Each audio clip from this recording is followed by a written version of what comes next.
अस्सलाम वालेकुम जी, सब दा वाम वेलकम मेरे चैनल ते।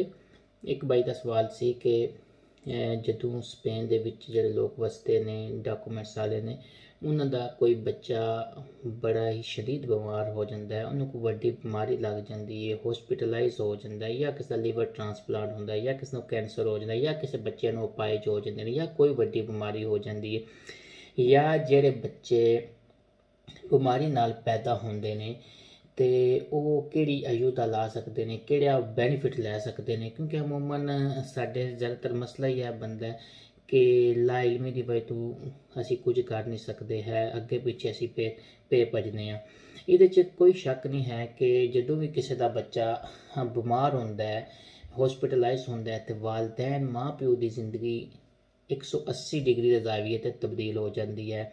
उन्होंने डेली रूटीन खराब हो जाती है, उन्होंने काम काज की रूटीन खराब हो जाती है। ये भी कोई शक नहीं कि तकलीफ विच बच्चा होंदा है, लेकिन सारे पासों कोलैटरल डैमेज जिहड़ा होंदा है वो जिहड़े भी करीबी लोग होंदे ने उन्हां नूं होंदा है। उहदे विच सब तो मेन जिहड़ा इशू होंदा है कि वालदैन अगर कम लगे ने तो कईयां नूं कम छड्डना पै जांदा है, कईयां नूं कम दे घंटे घटाने पै जांदे ने है। अगर वो पहले 5 दिन काम कर रहे थे, हो सकता है 3 दिन काम करना पै जाए, या अगे 8 घंटे काम डेली कर रहे थे 4 घंटे काम करना पै जाए। यानी कि ओवरऑल उन्होंने डेली की जिंदगी और डेली की रूटीन खराब हो जाती है। सारी बात है क्योंकि आए दिन उन्होंने बच्चे को हॉस्पिटल लैके जाना होंदा है। बाद दफ़ा बच्चा अगर हॉस्पिटलाइज दे तो उन्होंने जा उत्थे 24 घंटे उहदे नाल रहना पै जांदा किसी एक जी नूं, दूसरा जी घर जाके बाकी चीज़ों देख रहा होंदा है। और आए दिन कई मसाइल पैदा होंदे ने है। फिर बाकी चीज़ां ते चलो इंसान जिस ते बीती गए वो ही जानता है, लेकिन है भी कि सब तो बड़ा इशू है बनता है कि असी हूँ इकनॉमिकली सर्वाइव किस तरह करांगे।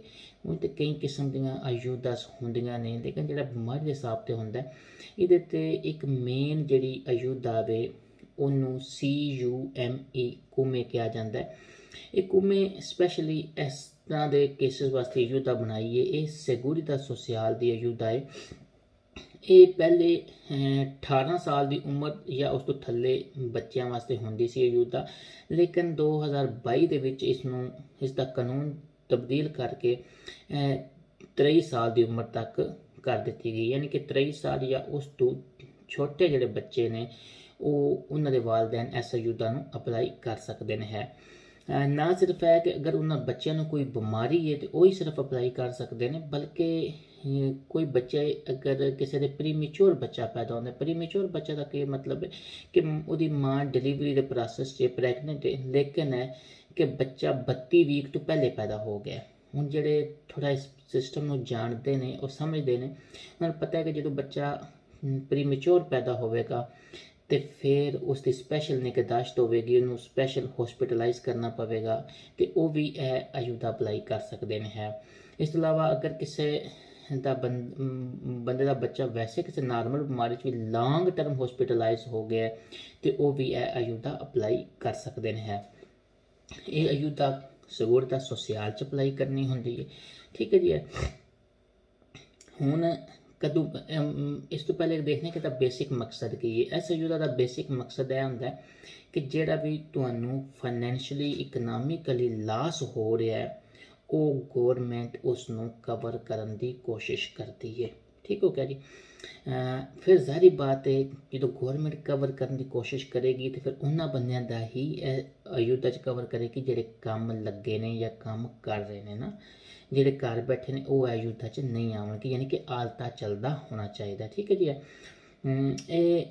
तुसी सगुरता सोशल की कुमे जाके मुतलका फॉर्म लैके अयूदा अपलाई कर देनी होंदी है। ठीक है जी। ये नॉर्मली तुहानूं 90 दिन के अंदर अंदर अपलाई करनी होंदी है। यानी कि अज तुहाडे मसला बनया तो तुसीं 90 दिन के अंदर अंदर अपलाई कर लो तो तुहानूं फिर गौरमेंट पूरे पैसे 90 दिनों के ही देगी। यानी कि अगर तुसीं पहले महीने तुहानूं टाइम नहीं लब्भा, दूजे महीने में अगर तुहानूं टाइम नहीं लब्भा तो फिर परेशान होने की जरूरत नहीं कि मेरे महीने ज़ाया हो के, बल्कि गौरमेंट जिस 90 तो ज़्यादा भी हो गए तो भी कोई परेशानी नहीं, गौरमेंट ने सिर्फ 3 महीने ही कवर करने होंगे ने। ठीक है जी। ਇਹਦੇ 'ਚ ਗੌਰਮੈਂਟ ਨੇ ਸਿਰਫ ਚੈੱਕ ਕਿਆ ਕਰਨਾ ਹੈ ਕਿ ਤੁਸੀਂ ਕੰਮ ਲੱਗੇ ਸੀ, ਕਿਤਨੀ ਤਨਖਾਹ ਲੈ ਰਹੇ ਸੀ, ਔਰ ਉਹ ਜਿਹੜੀ ਤਨਖਾਹ ਘਟੀ ਹੈ। ਮਿਸਾਲ ਤੌਰ 'ਤੇ ਇੱਕ ਬੰਦਾ ਪਹਿਲੇ 1200 ਯੂਰੋ ਤਨਖਾਹ ਲੈ ਰਿਹਾ ਸੀ, ਹੁਣ ਉਹ ਉਸੇ ਕੰਪਨੀ 'ਚ ਕੰਮ ਕਰਕੇ 600 ਯੂਰੋ ਤਨਖਾਹ ਲੈ ਰਿਹਾ, ਤੇ ਜਿਹੜਾ 600 ਯੂਰੋ ਦਾ ਉਹਦਾ ਘਟੀ ਉਹ ਗੌਰਮੈਂਟ ਦੇਗੀ। ਅਗਰ ਬੰਦੇ ਨੇ ਕੰਮ ਹੀ ਛੱਡ ਦਿੱਤਾ ਬੱਚੇ ਦੀ ਦੇਖਭਾਲ ਵਾਸਤੇ, ਫਿਰ ਜਿਤਨੀ ਤਨਖਾਹ ਆਵੇਗੀ ਸਾਰੀ, ਯਾਨੀ ਕਿ 100% ਉਹਦੇ ਉਸ ਬੰਦੇ ਦੀ ਜਿਹੜੀ ਉਹ ਤਨਖਾਹ ਹੋਏਗੀ, ਸੈਲਰੀ ਹੋਏਗੀ, ਉਹ ਗੌਰਮੈਂਟ ਇਸ ਨੂੰ ਕਵਰ ਕਰੇਗੀ ਹੈ। ਠੀਕ ਹੈ ਜੀ। ਇਹ ਹੁਣ ਕੇਸ ਟੂ ਕੇਸ ਡਿਪੈਂਡ ਕਰਦਾ ਹੈ, ਹਰ ਬੰਦੇ ਦਾ ਕੀ ਕੇਸ ਹੁੰਦਾ। ਲੇਕਿਨ ਇਹ ਅਯੁਦਾ CUME ਕੁਮੇ ਅਯੁਦਾ ਹੈ।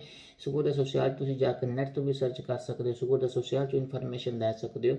ਨਾਰਮਲੀ ਗੌਰਮੈਂਟ ਇਸ ਨੂੰ 30 ਦਿਨ ਦੇ ਅੰਦਰ ਅੰਦਰ ਵਿਦਿਨ 1 ਮੰਥ ਇਸ ਨੂੰ ਕੇਸ ਨੂੰ ਸਾਲਵ ਕਰੇਗੀ Seguridade Social।